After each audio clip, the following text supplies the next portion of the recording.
नमस्कार दोस्तों, कैसे हैं आप सब। हमारे भोले बाबा की कृपा से हम शिव पुराण में श्री रुद्र संहिता का पाठ करना संभव कर पाए हैं। तो चलिए आज हम शुरू करेंगे 5वां अध्याय। मेरे साथ बोलिए हर हर महादेव। नारद जी का शिव तीर्थों में भ्रमण व ब्रह्मा जी से प्रश्न।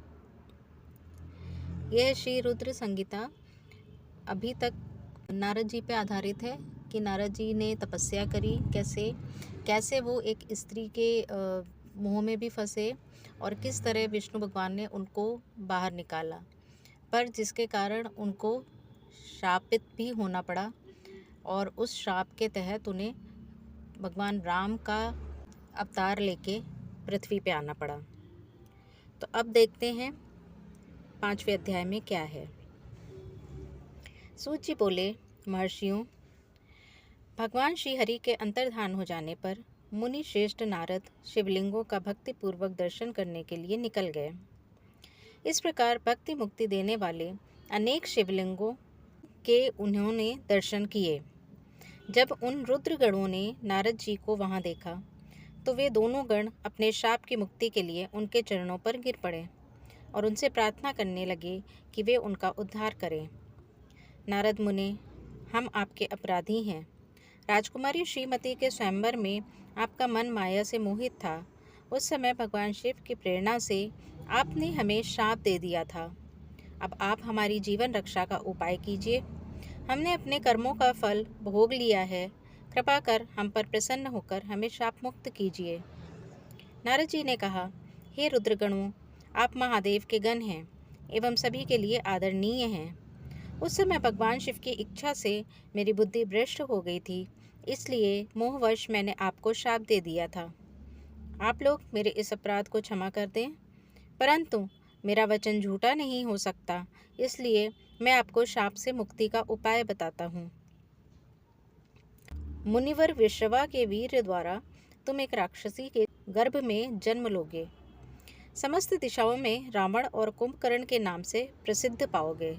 राक्षस राज का पद प्राप्त करोगे। तुम बलवान व वैभव से युक्त होगे। तुम्हारे प्रताप सभी लोकों में फैलेगा। समस्त ब्रह्मांड के राजा होकर भी भगवान शिव के परम भक्तों में होगे। भगवान शिव के ही दूसरे स्वरूप श्री विष्णु के अवतार के हाथों से मृत्यु पाकर तुम्हारा उद्धार होगा तथा फिर अपने पद पर प्रतिष्ठित हो जाओगे।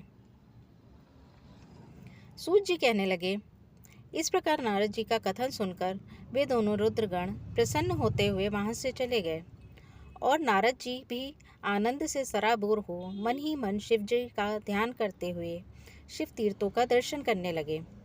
इस प्रकार भ्रमण करते करते वे शिव की प्रिय नगरी काशीपुरी में पहुँचे और काशीनाथ का दर्शन करके उनकी पूजा उपासना की।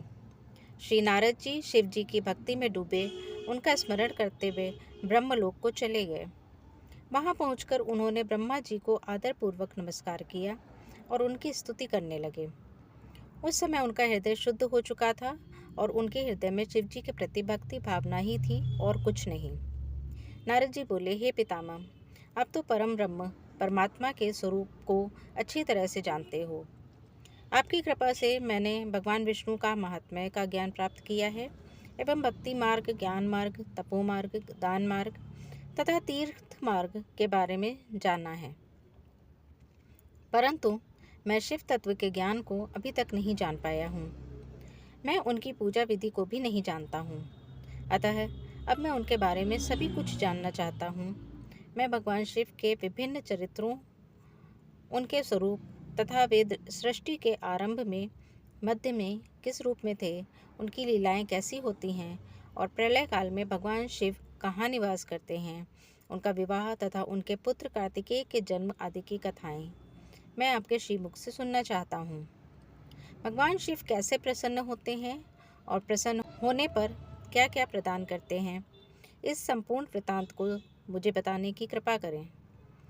अपने पुत्र नारद की बातें सुनकर पितामह ब्रह्मा बहुत प्रसन्न हुए।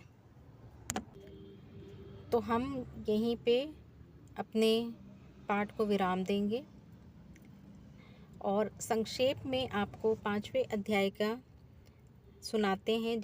अगर कोई पूरा अध्याय नहीं पढ़ पाया तो मैं अब ये शुरू कर रही हूँ कि आपको अंत में पूरे पाठ के सार बता दूँ कि आपको पता लगे कि इस पाठ में क्या है। वो सुन के शायद आप दोबारा से पूरा सुनना चाहें।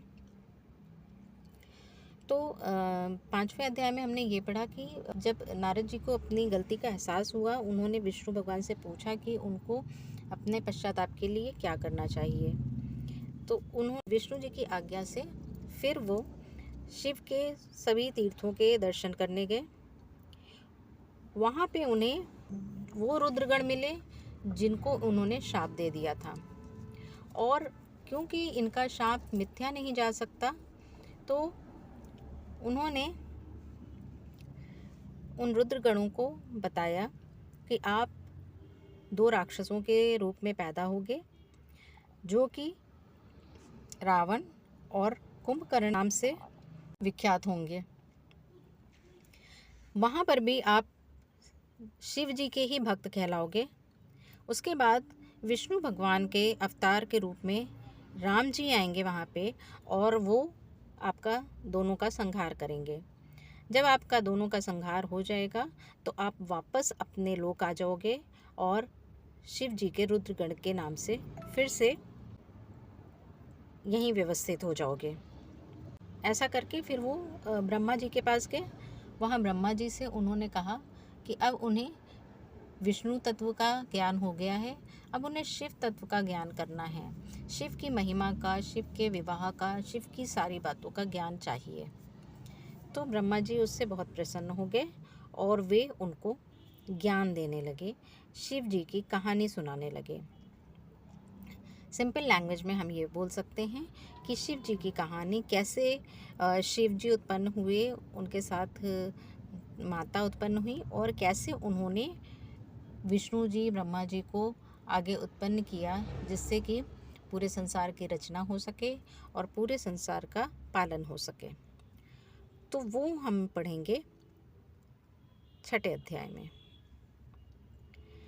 तो यहाँ तक जिन्होंने मेरा साथ दिया है उनका बहुत धन्यवाद, और जिन्होंने आखिरी सार सुना है वो अगर पूरा सुनेंगे तो उन्हें ज़्यादा अच्छा लगेगा और इंटरेस्टिंग लगेगा। अगर आपने मेरे चैनल को अभी तक सब्सक्राइब नहीं किया है तो सब्सक्राइब कर लें और बेल आइकन को दबा दें, जिससे कि मेरे अगले वीडियो का नोटिफिकेशन सबसे पहले आपके पास आ जाए। तो अब मैं इजाज़त लेती हूँ। धन्यवाद। हर हर महादेव।